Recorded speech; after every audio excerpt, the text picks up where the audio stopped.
Hello, welcome. ഇന്ന് ഒരു സുഹൃത്ത് ചോദിച്ചൊരു സംശയമാണ്. അതായത് നമ്മളെ കോൺടാക്റ്റ് സേവ് ചെയ്യാത്ത ഒരാൾക്ക്, നമ്മൾ കോൺടാക്ട് സേവ് ചെയ്തിട്ടില്ല, അങ്ങനെയുള്ള ഒരാൾക്ക് വാട്സപ്പ് മെസ്സേജ് നമ്മൾക്ക് അയക്കാൻ പറ്റും. കാരണം കോൺടാക്ട് സേവ് ചെയ്യേണ്ട ആവശ്യമില്ല, ജസ്റ്റ് ഒരു മെസ്സേജ് വിടാനാണ്. അതല്ലെങ്കിൽ അല്ലെങ്കിൽ നമ്മുടെ കയ്യിൽ കോൺടാക്റ്റ് ഉണ്ട്, പക്ഷേ നമ്മൾക്ക് എന്ത് ചെയ്യാൻ പറ്റുന്നില്ല, വാട്സപ്പ് അയക്കാൻ പറ്റുന്നില്ല, വാട്സപ്പ് മെസ്സേജ് അയക്കാൻ പറ്റുന്നില്ല, വാട്സപ്പ് കാണുന്നില്ല അയാളുടെ പേരിൽ. അങ്ങനെയുള്ള സന്ദർഭങ്ങളിൽ ഉപയോഗിക്കാൻ പറ്റുന്ന ഒരു ചെറിയ മെത്തേഡ്. ഞാനൊരു വാട്സപ്പ് ഗ്രൂപ്പ് ഉണ്ടാക്കിയിട്ടുണ്ട്.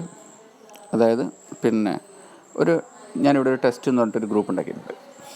ഈ ഗ്രൂപ്പിൻ്റെ ഉദ്ദേശം എന്ന് പറഞ്ഞാൽ, ഈ ഗ്രൂപ്പിൽ ഞാൻ എൻ്റെ ഒരു സുഹൃത്തിനെ ആഡ് ചെയ്തിട്ട് ഞാനൊരു ഗ്രൂപ്പ് ഉണ്ടാക്കി. ശേഷം ഞാൻ ആ സുഹൃത്തിനെ അങ്ങ് റിമൂവ് ചെയ്യും. അപ്പോൾ എന്തായി, ഞാൻ മാത്രമായി ഈ ഗ്രൂപ്പിൽ. ഈ ഗ്രൂപ്പ് എന്തിനാണ് ഞാൻ ഉപയോഗിക്കുന്നത് പറഞ്ഞാൽ, നമ്മൾ മറ്റുള്ള വാട്സപ്പ് ഗ്രൂപ്പുകളിൽ നിന്നും നമ്മുടെ സുഹൃത്തുക്കളെ അയക്കുന്നതിൽ നിന്നും ഇമ്പോർട്ടൻ്റ് ആയിട്ടുള്ള, പിന്നീട് നമുക്ക് റെഫറൻസ് ആവശ്യമായിട്ട് വരുന്ന മെസ്സേജസ് മാത്രം ഞാൻ ഈ ഗ്രൂപ്പിലേക്ക് അയച്ചിടും. എന്നിട്ട് മറ്റുള്ള മുഴുവൻ ഗ്രൂപ്പും മുഴുവൻ ചാറ്റും എനിക്ക് ക്ലിയർ ചെയ്യാൻ പറ്റും. കാരണം എനിക്ക് ആവശ്യമുള്ളതൊക്കെ ഈ ഗ്രൂപ്പിലുണ്ട്. ഈ ഗ്രൂപ്പിലൊരു ബൾക്ക് മെമ്മറി ഒരുപാടാകുമ്പോൾ ഞാനിത് ആർക്കൈവ് ചെയ്തിട്ട് ഞാനിത് എൻ്റെ ഇമെയിലിലേക്കോ ഗൂഗിൾ ഡ്രൈവിലേക്കോ അല്ലെങ്കിൽ എൻ്റെ ഫ്ലാഷ് ഡ്രൈവിലോ എവിടെയെങ്കിലും സേവ് ചെയ്തേക്കും.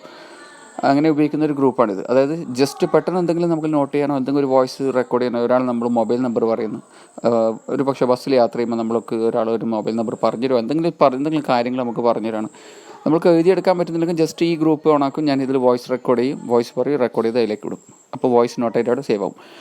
എനിവേ, നമ്മളിപ്പോൾ ഇവിടെ ചർച്ച ചെയ്യുന്നത് നമ്മൾ എങ്ങനെ അയക്കാം എന്നുള്ളതാണ്. ഒന്നുമില്ല, ജസ്റ്റ് വാട്സപ്പ് മെസ്സഞ്ചറിന് ചുരുക്കി അയക്കുക.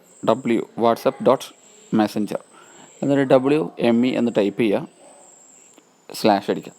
പിന്നീട് ഏതാണോ നമ്പർ, ആ നമ്പർ അടിക്കുക. ഇവിടെ ഇപ്പോൾ ഞാൻ എൻ്റെ തന്നെ അടിക്കുന്നത്, എൻ്റെ നമ്പർ സേവ്ഡ് ആണ്, പക്ഷേ ഞാനിവിടെ കാണിക്കാൻ വേണ്ടിയിട്ട്, കാരണം സേവ്ഡ് അല്ലാത്ത നമ്പർ ഞാനിവിടെ അടിക്കുമ്പോൾ ചിലപ്പോൾ അത് ലേഡീസിലായിരിക്കും. അങ്ങനെ ഇത് ബൈ മിസ്റ്റേക്ക് പോയി പോകണ്ട എന്ന് വിചാരിച്ചിട്ടാണ്. ഇതാരും മിസ്യൂസ് ചെയ്യേണ്ട ലേഡീസിന് കേട്ടിട്ട്.